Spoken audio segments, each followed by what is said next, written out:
என் பேரு ஸ்ரீராம். நான் ஒரு பொறியியல் பட்டதாரி. நான் இங்க ஒரு கேள்வி கேட்க விரும்புறேன். தசரதனுக்கு 3 மனைவிகள் இருந்தாங்கன்னு நீங்க சொன்னீங்க. ராமாயணத்தை பொறுத்த வரைக்கும் அவர் 3 மனைவிகளுக்கும் சம உரிமை கொடுக்க முயற்சி பண்ணும்போது இறந்துட்டாருன்னு நமக்கு தெரியும். ஒருவேளை இது இறைவனுடைய சோதனையான்னு உங்களால சொல்ல முடியுமா? மனைவிகளுக்கு இந்த சோதனை பொருந்துமா? ஏன்னா அவங்கதான் இதனால பாதிக்கப்பட்டாங்க. இந்த சோதனையில தோக்குறவங்களோட மனைவிய யார் பாத்துக்க போறாங்க? அப்படி நடந்தா அவங்களோட நிலைமை என்ன ஆகும்? இது சரிதானா? தசரத மகாராஜாவிற்கு ஒரு மனைவிக்கு மேல் இருந்தார்கள் என்று சகோதரர் கேள்வி கேட்டார். அவர்களை சமமாக நடத்த முயற்சிக்கும் பொழுது அவர் இறந்து விட்டார் என்றார். அது ஒரு சோதனை. கஷ்டப்படுவது சோதனை என்று குரான் சொல்கிறது. நான் படிக்கும் பொழுது, என்னுடைய MBBS பரீட்சைக்காக படிக்கும் பொழுது நான் கஷ்டப்பட்டேன். 10 லட்சம் ரூபாய் கொடுத்தால் கூட மறுபடியும் அந்த பரீட்சையை என்னை எழுத சொன்னால் நான் எழுத மாட்டேன். ஏனென்றால் அந்த அளவுக்கு நான் கஷ்டப்பட்டேன் ஒரு பட்டத்திற்காக. கஷ்டங்கள் அனைத்துமே ஒரு சோதனை தான். எந்த பெண்ணாக இருந்தாலும் அவள் சோதனையை மீறி ஒரு நல்ல மனைவியாக இருந்து எல்லாம் வல்ல இறைவனின் கட்டளைகளை பின்பற்றினால், தன் கடமைகளை செய்தால், கணவன் பின்பற்றாவிட்டாலும் பரவாயில்லை, அவள் சோதனையில் வெற்றி பெறுவாள். கணவன் தோற்று விடுவான். சகோதரரே, இந்த வாழ்க்கை ஒரு சின்ன பகுதி.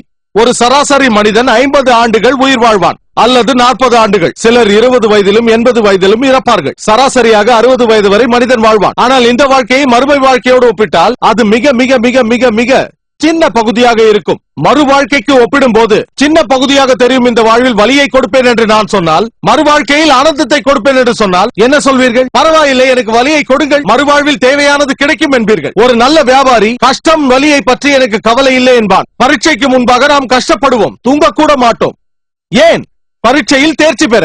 அதே போல் ஒரு மனைவி கஷ்டத்தையும் சோதனையும் அனுபவித்தால், அதையும் மீறி அவள் குரானின் கட்டளைகளை பின்பற்றினால் அவள் சொர்க்கத்திற்கு செல்வாள். கணவன் பின்பற்றவில்லை என்றால் சொர்க்கத்திற்கு செல்ல மாட்டான், பின்பற்றினால் செல்வான். இதுதான் உங்கள் கேள்விக்கு பதில்.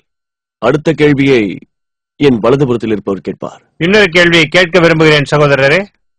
சில மக்கள், மத ரீதியான மக்கள் இறைவனின் பெயர் சொல்லி அழைக்கிறார்கள். இன்னும் சில பேர் சூப்பர் பவர் என்கிறார்கள். அதோடு விஞ்ஞானிகள் காஸ்மிக் எனர்ஜி என்கிறார்கள். பாராசைக்காலஜி இதை சூப்பர் கான்சியன்ஸ் என்று கூறுகிறது. அப்படி சூப்பர் கான்சியன்ஸ் என்றால் இந்த பாராசைக்காலஜி சப்ஜெக்டே கடவுள் இருக்கிறார் என்பதை உறுதி செய்கிறது. சகோதரரே, நான் என்ன சொல்ல விரும்புகிறேன் என்று சொன்னால், தங்களுடைய கேள்வியை பொறுமையாக கேட்க முடியுமா? சரி. மக்கள் அவரவர்களுடைய அறிவுக்கேற்றாற்போல் கடவுளை அழைக்கிறார்கள், ரைட்? சில மக்கள் அதை சூப்பர் கான்சியன்ஸ் என்கிறார்கள். சில மக்கள் அதை சூப்பர் பவர், சுப்ரீம் பவர் என்றெல்லாம் கூறுகிறார்கள். இப்பொழுது நாம் காஸ்மிக் எனர்ஜியை எடுத்துக்கொள்ளலாம். இந்த எனர்ஜி தான் ஆரம்பத்திலிருந்து இருந்திருக்கிறது, உலகத்தை உருவாக்கியது என்று விஞ்ஞானிகள் கூறுகிறார்கள். ஆனா இத சில மக்கள் கட்டுக்கதைன்னு சொல்றாங்க. இந்த கட்டுக்கதை ரோமன் எம்பரரால கான்ஸ்டான்டினோபிள்ங்கிற இடத்துல கிபி 325 உருவாக்கப்பட்டதா சொல்றாங்க. இந்த கட்டுக்கதைகளை பிரச்சாரம் பண்ணாங்க. கடவுள் 7வது நாள் ஓய்வெடுத்தாருன்னு அதுல அவங்க சொல்றாங்க. நான் அந்த மதத்துடைய பேரை சொல்ல விரும்பல. அந்த காஸ்மிக் எனர்ஜி ஓய்வெடுக்க போயிருச்சுன்னா நிச்சயமாக எல்லாமே ஒரு சில நொடிகள்லயே அழிஞ்சு போகும். நான் என்ன தெரிஞ்சுக்க விரும்புறேன்னா, இந்த காஸ்மிக் எனர்ஜி படைக்கிறதுக்கு முன்னாடி என்ன செஞ்சுக்கிட்டு இருந்தது, படைச்சதுல இருந்து இந்த மனித இனத்துடைய முடிவு வரையும் என்ன செய்ய போகுது, அதுக்கப்புறம் என்ன செய்ய போகுது? சகோதரர், அதாவது இந்த உலகத்துடைய இருப்பு உள்ளமை. அவருக்கு உங்கள் கேள்வி. இறைவனை சிலர் சூப்பர் கான்சியஸ் என்றும் சூப்பர் பவர் என்றும் காஸ்மிக் எனர்ஜி என்றும் அழைக்கிறார்கள் என்று சகோதரர் சொல்கிறார். எந்த பெயராக இருந்தாலும் சரியான பெயராக இருக்க வேண்டும். தவறான பெயராக இருந்தால் ஏற்க மாட்டோம். சூப்பர் பவர் என்று சிலர் சொல்கிறார்களா? பிரச்சனை இல்லை. சூப்பர் பீயிங் என்றாலும் பிரச்சனை இல்லை. சில பெயர்கள் சரியாக இருக்கலாம், சில பெயர்கள் தவறாக இருக்கலாம். விஞ்ஞானிகள் சில பெயர் காஸ்மிக் எனர்ஜி என்று சொல்லுகிறார்கள். 7ஆம் நாள் இறைவன் ஓய்வெடுப்பதாக சொல்லும் ஒரு மதத்தை பற்றி சொன்னீர்கள். பைபிளிலிருந்து நீங்கள் அதை சொன்னீர்கள். ஆதியாகமம் அதிகாரம் 2 வசனம் 2, எல்லாம் வல்ல இறைவன் 7ஆம் நாள் ஓய்வெடுத்தார் என்று சொல்லுகிறது. காஸ்மிக் எனர்ஜி ஓய்வெடுத்தால் எல்லாமே அழிந்துவிடும், நான் ஏற்றுக்கொள்கிறேன். ஆகவே அந்த வசனத்தை நாம் ஏற்கவில்லை. இறைவனை காஸ்மிக் எனர்ஜி என்று அழைப்பதை நான் ஏற்கவில்லை. அனைத்து விதமான எனர்ஜிகளையும் படைத்தவனே இறைவன் தான். இறைவன் காஸ்மிக் எனர்ஜி இல்லை, அதற்கும் மேலானவன். அவன் அனைத்தையும் படைத்தவன், மேலும் எல்லாமே அவனை சார்ந்துதான் இருக்கிறது. ஆகவே இறைவன் ஓய்வெடுத்தான் என்று சொல்லும் அந்த வசனத்தை நாம் ஏற்கவில்லை. அவனுக்கு ஓய்வு தேவையில்லை. புனித குரான் சூரா அல் பக்ராவில் அத்தியாயம் 2 வசனம் 255 இறைவன் உறங்குவதும் இல்லை, அவனுக்கு ஓய்வும் தேவையில்லை. ஆகவே எல்லாம் வல்ல இறைவனை பற்றிய இந்த கருத்து தவறான ஒன்று. சரியான கருத்து குரானில் உள்ளது. இறைவனுக்கு ஓய்வு தேவையில்லை. பெயரை பொறுத்தவரையில் அது சரியாக இருந்தால் எங்களுக்கு எந்த பிரச்சனையும் இல்லை. தவறான பெயராக இருந்தால் பிரச்சனை உண்டு. இன்றைய விஞ்ஞானிகள் கடவுள் இல்லை என்று சொல்லவில்லை. ஆனால் கடவுள் தன்மையை வேறு விதமாக விளக்குகிறார்கள், அவ்வளவுதான். முஸ்லிம் அல்லாத சகோதர சகோதரிகளை தயவு செய்து மைக் அருகில் வந்து நிற்குமாறு கேட்டுக்கொள்கிறேன். அப்பொழுதுதான் கேள்வி கேட்பதற்கு வாய்ப்பு அளிக்க சுலபமாக இருக்கும். என் பேரு கலை செல்வன். மிஸ்டர் சாரி டாக்டர் ஏற்கனவே சொன்னாரு. கடைசி இறைத்தூதர் முகமது நபின்னு. நான் என் நண்பர் மூலமா இயேசு கிறிஸ்து திரும்பவும் வருவாருன்னு நான் கேள்விப்பட்டேன். அவர் சொன்னது உண்மையா இல்லையா?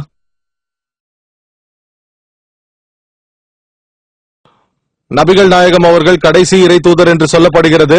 ஆனால் இவரது நண்பர் இயேசு கிறிஸ்து மறுபடியும் வருவார் என்று சொல்லியிருக்கிறார். பைபிளிலும் இதை பற்றி குறிப்பிடப்பட்டிருக்கிறது. குரானிலும் அநேக வசனங்களில் இது சொல்லப்பட்டிருக்கிறது. சூரா மாய்தா அத்தியாயம் 5 வசனம் 116 மேலும் 70 சஹீஹான ஹதீசுகள் உள்ளன. இயேசு கிறிஸ்து மறுபடியும் வருவார் என்று சொல்லப்பட்டிருக்கிறது. ஆனால் இயேசு கிறிஸ்து மறுபடியும் வருவதற்கான காரணம் என்னவென்றால், இயேசு கிறிஸ்து அவருக்கு சாந்தி உண்டாகட்டும், இறைவனின் இறை தூதர்களில் இயேசுநாதர் ஒருவரையே அவரை பின்பற்றுபவர்கள் தவறாக அவரை கடவுள் என்று எண்ணினார்கள்.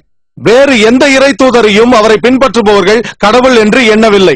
ஆனால் அநேக கிறிஸ்தவர்கள் இயேசு கிறிஸ்து அவருக்கு சாந்தி உண்டாகட்டும் அவர்கள் தவறாக அவரை கடவுள் என்று எண்ணினார்கள். அதனால்தான் அல்லாஹ் சுப்ஹானஹு வ தஆலா அவரை உயர்த்தினார். அவர் மறுபடியும் வருவார் என்று திருக்குரானில் அல்லாஹ் சொல்கிறான். சூரா மாய்தா அத்தியாயம் 5 வசனம் 116 உன்னை வணங்கும்படி அவர்களுக்கு நீ கட்டளையிட்டாயா என்று இறைவன் கேட்கும் கேள்விக்கு, இறைவா நான் அப்படி சொல்லவில்லை, எனக்கும் உங்களுக்கும் ஆகிய ஒரே இறைவனையே வணங்க வேண்டும் என்று சொன்னேன் என்பார். மறுபடியும் வரும்பொழுது நான் என்னை வணங்கும்படி சொல்லவில்லை, ஒரே இறைவனை வணங்கும்படி சொன்னேன் என்று சாட்சி அளிப்பார். அவர் மறுபடியும் வரும்பொழுது புது சட்டத்தை கொண்டு வரப்போவதில்லை. அவர் மறுபடியும் வரும்பொழுது நபிகள் நாயகத்தின் சமூகத்தை சேர்ந்தவராக இருப்பார். அவர் குரான் ஹதீஸ் சட்டங்களையே பின்பற்றுவார். புதிதாக எதையும் உபதேசிக்க மாட்டார். நான் தெய்வத்தன்மையை கற்பித்ததாக நீங்கள் தவறாக எண்ணிவிட்டீர்கள் என்று கிறிஸ்தவர்களுக்கு உபதேசிப்பார். குரான் மற்றும் ஹதீசுகளை பின்பற்றுவார். நீங்கள் கடைசி இறைத்தூதர் முகமது நபி என்று கூறினீர்கள். ஆனால் திரும்பவும் இயேசு கிறிஸ்து மறுபடியும் வரும்பொழுது புதிதாக எதையும் உபதேசிக்க போவதில்லை. இறை தூதர் என்றால் செய்தியோடு வர வேண்டும். அவர் ரசூலாக வரப்போவதில்லை. நான் தெய்வத்தன்மையை கற்பிக்கவில்லை என்று கிறிஸ்தவர்களுக்கு சொல்ல வருவார். புதிதாக எதையும் சொல்ல மாட்டார். 2000 வருடங்களுக்கு முன்பு அவர் கொண்டு வந்த செய்தி இஞ்சில் ஆகும். அது தூய்மையை இழந்து விட்டது. அதை சீர் செய்ய நபிகள் நாயகம் வந்தார்கள்.